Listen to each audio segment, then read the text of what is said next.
Not sponsored. Gear Review Turbo. Man, I can't remember the last time I used that intro, and I had to really go digging to find it, actually. But here we are, Gear Review Turbo. Welcome back. This is the Sutefoto, Sute?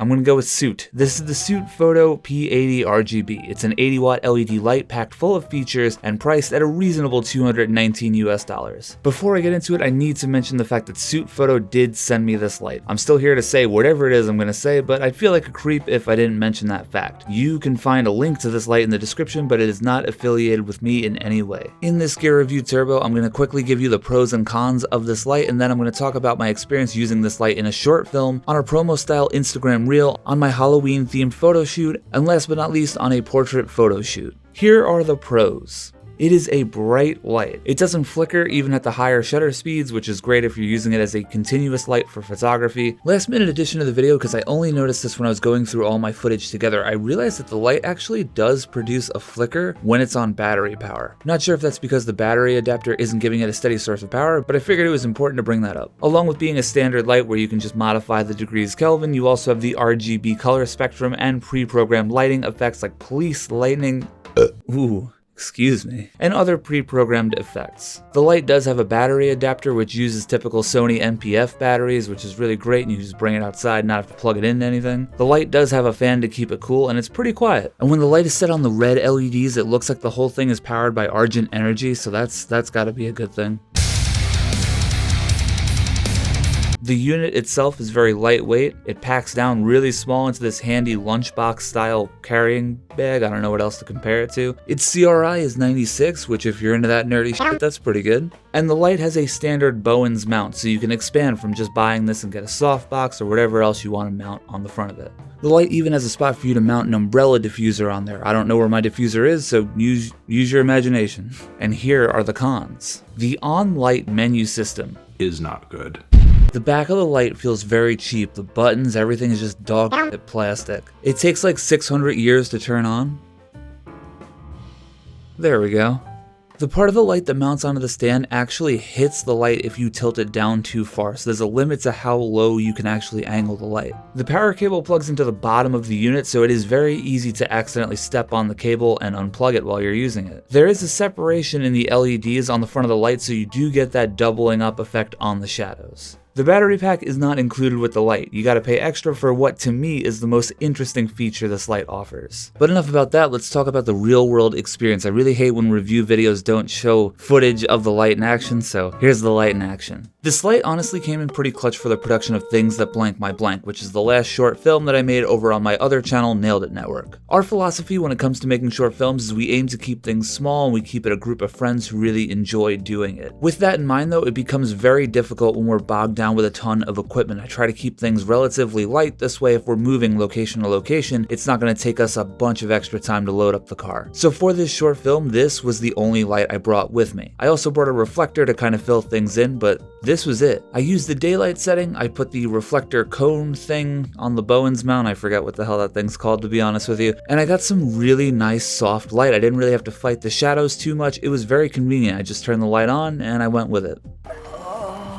We ended up cutting a scene that heavily relied on this light. The shot involved Keith pulling out the cigarette and lighting it backwards and, dying. We ended up cutting it for time, but the P80RGB was able to match the color temperature of the overhead street lights, which really made the scene work. And again, this was the only light, apart from the lights that existed on the street, in this shot.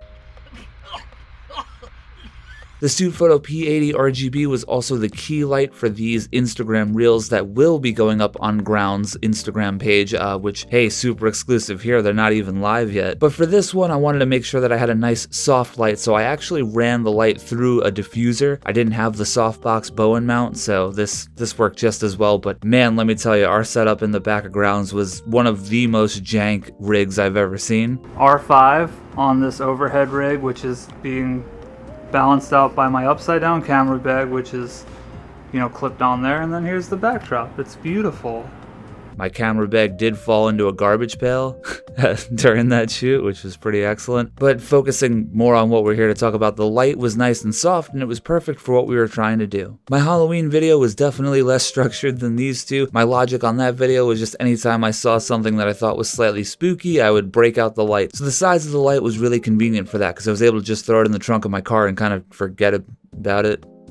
Whoops. But this is where I was really playing around with the battery adapter because a lot of this was outdoors. I think it's super convenient to be able to mount this battery adapter right onto the stand and be cable free and be able to move the light around wherever you want to go. It's a really, really awesome function of the light. If you do buy this light, I strongly recommend you get the battery adapter as well. Because honestly, using the batteries is the coolest part about this light. The light was sufficiently bright for these red images. I did use a slower shutter speed and a tripod and all that fun stuff, but I was really happy with the results. Last but not least, the portraits. I did this one in a studio and I used the same rules for things that blank my blank. I only use this light to light these portraits. I will say I really enjoy the red look more than any other colors. For some reason the red really stands out to me. The magenta purple is pretty cool, the blue is pretty cool, but the red really stands out to me. I even tried to do some slow shutter speed portraits inspired by Jake Wagner, which, you know, I kind of got a bunch of really bad ones, but there's a couple that I like that are pretty cool. I actually ended up using the police setting for the sirens to strobe the different colors of the light during the longer exposure.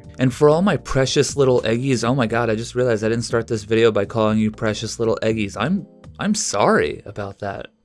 Also, that's my scanner if you heard that just now, I don't know. For all you precious little eggies out there who are saying, oh god, he's shooting digital, where's the film? Don't worry, I shot some film just for you. Mwah.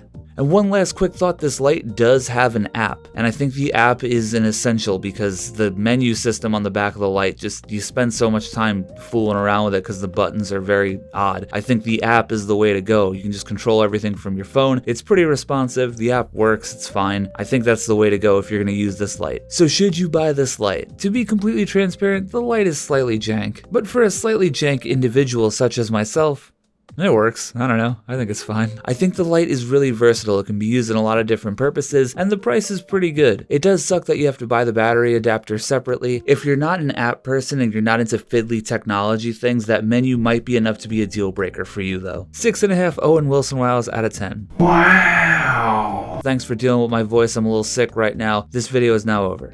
Bye. Like and subscribe. Sweet Loop Photography. Dumb man.